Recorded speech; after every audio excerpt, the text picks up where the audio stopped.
Hello, and thank you for coming back. This week, I want to talk to you guys about making lists and journaling. It's not a secret that I love drawing, and I use that as a stress relief and as a way to do things while my family is either watching TV or playing video games. And so I will sit in a table that is close to them while I entertain myself making this. My journals. There is so much information about journaling online, and there are many different styles of journaling. I have a mixture of different systems. I love the bullet journal system. They have very good principles, and I because they're a trademark and all that other stuff. If you are interested in that, please go on Pinterest or here in YouTube and just look out for bullet journals, and you will have hours upon hours of information on the system itself. My system is very simple. I will have an idea of a list that I would like to keep, or something that will encourage me to finish a project or to finish certain things that need to be done.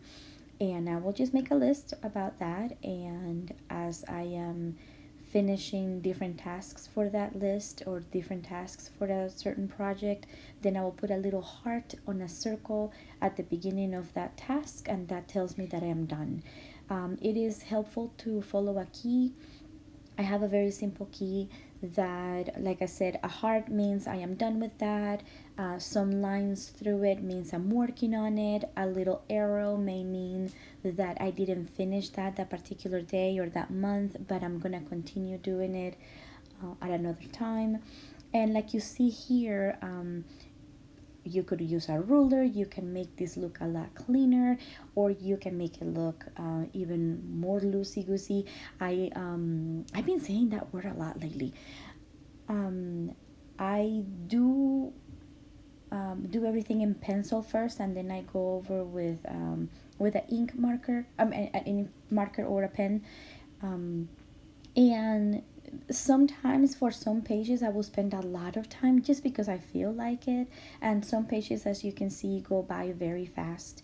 I think the purpose of this is for you to have fun, to feel encouraged to finish your projects, and also to feel like you are letting your creativity flow and help you with stress, and you know spend as much or as little time on your pages. You don't have to draw anything, actually, if you don't want to. There's a lot of people that put stickers on the top.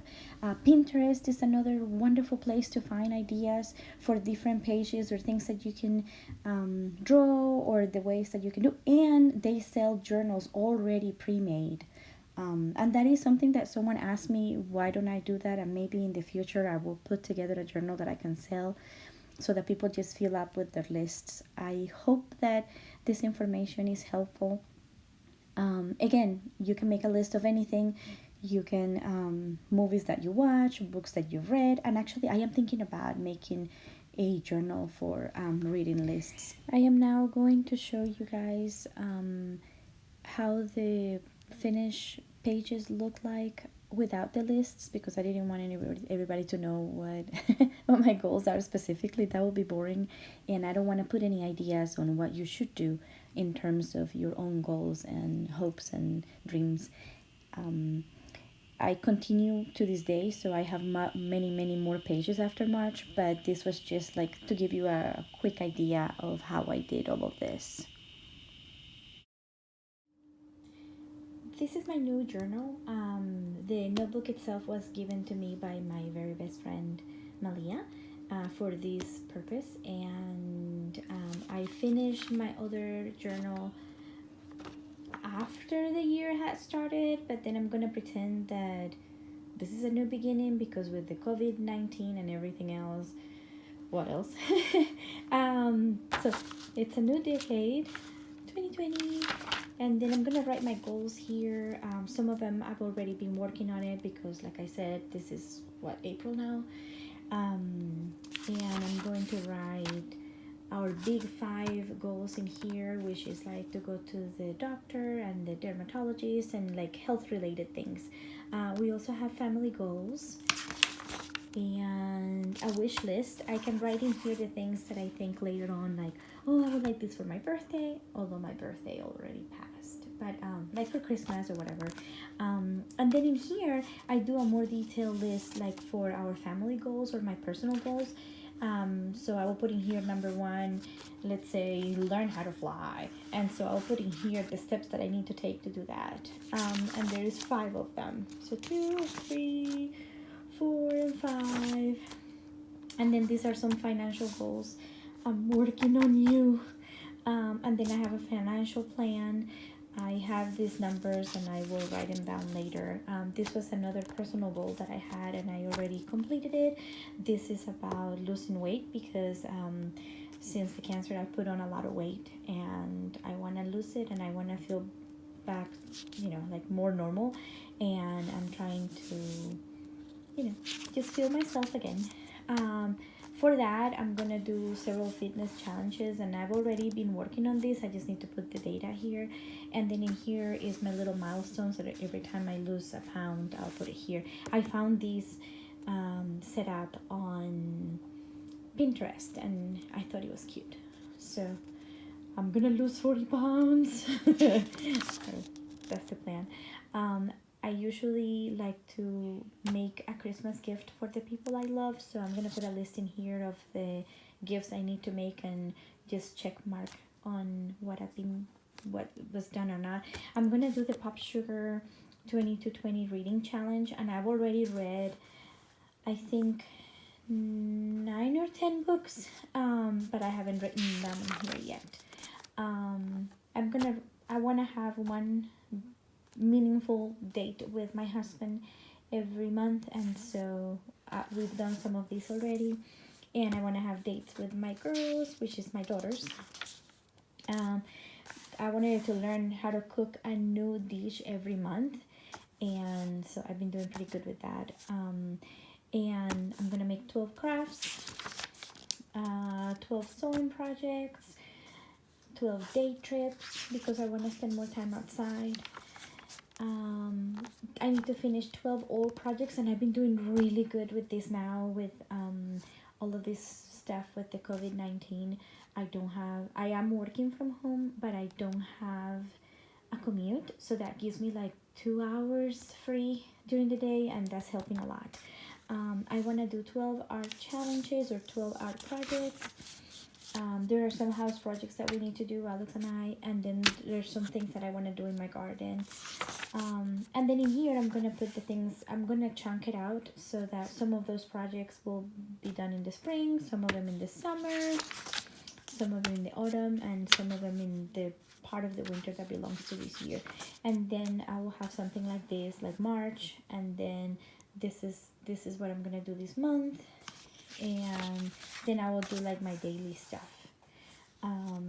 So that's it. And now I have been making lists since I was a child. I was an organized child, and I become very easily distracted, and I am one of those moms that the joke is made of, that walks into a room and then forgets where the socks are and is trying to do laundry, but then goes and wash one dish and forgets about the dishes.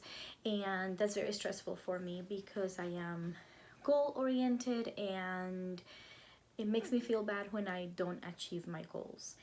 So to help with that, I used to make lists, what kind of homework I had.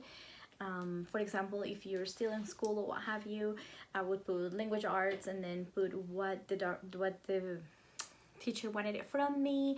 I would put in there when my things were due, and just go through, just like I do with the journaling right now, just go through the tasks and make sure that I did everything. And then at the end of the day I could relax and I could sleep better. And it's not much different now. I use these lists and my journal to make sure that I stay on task. One thing that I try to do too, though, is not become so overwhelmed either with making the lists or having to cross everything out. And I'm gonna explain a little more about that. Yes, it is important for me to stay on task, and it is important for me to cross that out or make that little heart in the circle and feel like, wow, I did this, I accomplished this, even if it's something little. Some days when I'm having struggles emotionally or just getting behind, just knowing that I got some stuff done, it makes me feel better about myself. But I have to be very careful in not become so boggled down that if my list has 10 items and I only get to 5, I need to make sure that I'm not too hard on myself because I didn't do the other 5. So I will have sometimes when there's a lot of things to do in one day, I will make sure that I have some kind of system, like I will put a little bit of mark or a highlight on the first top 5 items that I have to actually complete, or the things that are more pressing. Or sometimes if there is a lot of heavy work, I will prioritize to take 10 minutes to go and play with the dogs, or go and bug my daughters or get a hug from somebody that I love, or play with my hair or do my makeup. I don't do my makeup every day, but sometimes I go all out, and today, for example, I have my little bun going on, but maybe I'll go and play with my curls. So some days the task is to rest, and some days there are days when I don't feel well and I won't make a list. So this is more of a tool to be able to bring a little bit of positive feedback, because I'm very harsh with myself, to know that I am productive, that I am doing things, and to give me that extra incentive to really finish something, because I am one of those 70% people, like I said, either because I forget or I get distracted. But if it is on a list, if it is a task, before the day ends, I can go back to my list and say, oh, I didn't put this where I wanted it to, or oh, I didn't finish coloring this, or I didn't call that client, or what have you. I have 2 notebooks for lists and tasks. One is for work and one is for my personal life. The way I do that because, or I do it that way because I don't want to keep working when I'm not at work. So I will open up my notebook for work, and it's just a regular notebook, and it's lined, and I don't do as many drawings and pretty things in that as I do on my personal one. That on this notebook, I'll just, at 7:30 in the morning, I write down, call this patient, or learn this task, or send emails to blah blah blah, like whatever I have to do on the day, I do it there, and I do as much as I can. And then come 5 o'clock or 4 o'clock, whatever your schedule is, that is done. Whatever was done is perfect. Whatever wasn't done, then I go on to have a life, to be with my family, to do the things that I have on my personal calendar. I also have a little bit of advice, I guess, or a tip. Saturday and Sunday, I put them together. Because I want Saturdays and Sundays to be more loosey-goosey and more relaxed, and more about enjoying my family and enjoying time off, recovering, so that I can give my all to my patients on Monday. I hope that this helped and that it can give you an idea to start something new, to practice maybe your drawing skills, and to be more organized, and to feel more productive, and to feel like you are doing wonderful, you are doing your best. I want you to remember that you are beautiful, you are worthy, and you are very deserving of love and happiness, and I love you guys all. Thank you. See you next week.